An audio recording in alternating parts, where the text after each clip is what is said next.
Peter Jenner, lovely to see you, and welcome to Australia. And it's your first interview. Yeah, absolutely, fantastic. I'm feeling a little, actually I'm not nervous, I'm excited because I think the sort of nerd in me is pretty excited about this, so thank you for coming here. You're welcome. How you guys getting on? Well, instant connection between the two of you, sitting together on the plane on this journey, what's going on? Well, we've been working together for 32 weeks already. Yep, day in, day out. Yeah, so you see us, the nice thing is, Jen and I didn't know each other before, Yeah. but you'll actually see as the show unfolds, us getting to know each other as the Doctor and Clara get to know each other. What's it like to have someone new come in and walk into that role that was there before? Great. I think it's one of the things, it's something that's so wonderful about Doctor Who is that the show can change so Yeah. much, and obviously changing the Doctor changes the entire show, so being able to see all of that come to life is great, and it's wonderful for me as well to come in and work with Peter and just allow the show to become something else. Yeah. Did you, was it an easy decision to make to take the role on? Of course, yeah. It was almost instant. But I did have to think about actually I spoke to both David Tennant and Matt Smith about it, who have been fantastic. And they just said, obviously it's brilliant, but be careful around Jenna, she can be quite tricky. This is when Matt came on crutches. Matt came to have lunch with you on crutches. I took him to lunch, and he turned up in crutches. And I said, what happened to you? He said, this show, mate, this show. And I thought, my God, he's 30 years younger than me, and he's in crutches, so I don't know what it's going to do to me. But no, it's been great. I've forgotten what the question is now. Where did we start? What was it like to work with you, or what's it like to be? That was sort of the easy decision to make. Easy decision. When did you find out that he was going to do it? I found out, it was quite a surreal day actually, when Prince Charles and Camilla came to the set. We had Prince Charles on set doing the Dalek voices, and it was a very surreal day. Yeah, was she good at it?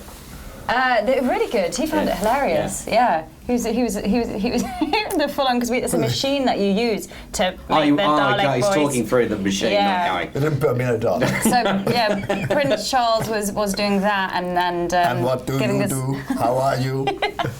giving us like a TARDIS pilot lesson, because obviously he's a pilot and knew exactly what loads of the equipment did. And meanwhile, I went upstairs and Stephen Moffat told us the news, which he was brimming with excitement about. So we knew something was going on, because everyone had big smiles on their faces because Peter had just been cast. And then there was this whole secrecy. And how long was that for? The secrecy was about two and a half months. And who did you tell? I told my wife and my daughter, and a couple of very good friends. Yeah. And my sister and my mother, quite a lot of other people I don't admit to. But it was great. It was really I used to have a lot of fun. I used to go, there's a shop called Forbidden Planet, which is like a total geek shop in London, which is full of, action figures and Doctor Who stuff and Star Wars stuff. So I used to go and stand in there, and I'd stand next to a geek, so that they would know that they were standing next to Doctor Who. Oh, that is fantastic. I only found this out the other day. You never told me you did that. Well, it's a little bit creepy, isn't it? And so they would never know. And of course, everyone who's gone into that thinks, he was there, I don't know. They don't realise I was standing next to them. I love your story about the one with you in Prague with the boy who recognised you from Torchwood. Yeah, that was amazing. Because I was in Prague filming The Three Musketeers when they gave me the news that I was Doctor Who. But I couldn't tell anyone. So nobody knew, so I was in the middle of this film unit filming, dressed up as Cardinal Richelieu with my beard, my scarlet cloak and all that stuff. And so I was walking around singing the Doctor Who tune to myself, but not able to talk to anyone. And we went to a place called Moravia in the northern Czech Republic, and we were doing this scene, and they got some local extras, and there was a little lad there, and they could barely speak English. And he came up to me and said, I like you as Doctor Who. And I thought, this is really bizarre. How he can't know I'm Doctor Who. And I said, sorry, what do you mean? He said, what he meant was, I like you in Doctor Who. He'd seen an episode that I'd been in called Fires of Pompeii with David Tennant. And I said, do you like Doctor Who? And he said, yes, I'm a Whovian. And I thought, that's so weird to find this huge Doctor Who fan in the north of the Czech Republic standing next to the secret Doctor Who. So I said, go and get your camera. I said, you must have your photograph taken with me. which we did. And I just thought that was lovely. I was able to. I don't think he was interested in getting his photograph taken with But me. you made him because. And I hope he didn't delete them. Yeah. Because within a month or so, he would have discovered that that was actually Doctor Who he was talking to. Amazing. I love that. How important is it though to live the role and be respectful to those people who are passionate about the show?